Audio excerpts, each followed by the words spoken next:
থিম্পুর চ্যাংলি-মিথান স্টেডিয়ামে ভয় ডরহীন খেলার অভ্যাসটা অনেক আগেই হয়েছে বাংলাদেশ নারী ফুটবলারদের। রাউন্ড রবিন লিগ পদ্ধতির এই টুর্নামেন্টে টেবিলে সবার উপরে যে দলের নাম থাকবে শিরোপা যাবে তাদের ঘরেই।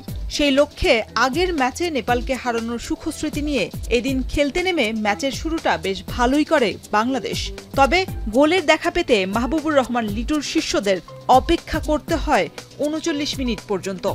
নেপালের ডেরায় অনেকটা একাই হামলা চালান থৈনু মার্মা, পেয়েও যান সফলতা।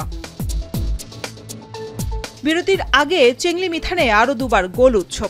সৌরভী আকন্দ প্রীতির গোলে ব্যবধান দ্বিগুণ করে বাংলাদেশ। তবে মিনিট পরেই লাল সবুজের রক্ষণ ভাগের ভুলে এক গোল শোধ করে নেপাল। দ্বিতীয়ার্ধে দলের গতি বাড়াতে বেশ কয়েকটি পরিবর্তন আনে নেপাল। তবে গোল শোধের পরিবর্তে ৭১ মিনিটে মামনি চাকমার কর্নার কিকে প্রীতির শট আটকাতে পারেনি নেপাল। ১৬ মিনিটের ব্যবধানে আবারও প্রীতি কারিশমা। এতে টুর্নামেন্টে দেশের হয়ে প্রথম এবং আসরের দ্বিতীয় হ্যাট্রিক করেন এই ফরোয়ার্ড। ম্যাচ শেষে শিষ্যদের খেলা নিয়ে কাটাছেঁড়াও করেন কোচ।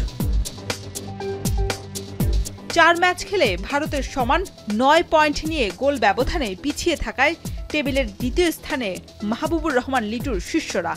একদিন বিরতি দিয়ে বাংলাদেশের পরের ম্যাচ আগামী ২৯ আগস্ট ভুটানের বিপক্ষে। শরীফ রওশন, এখন।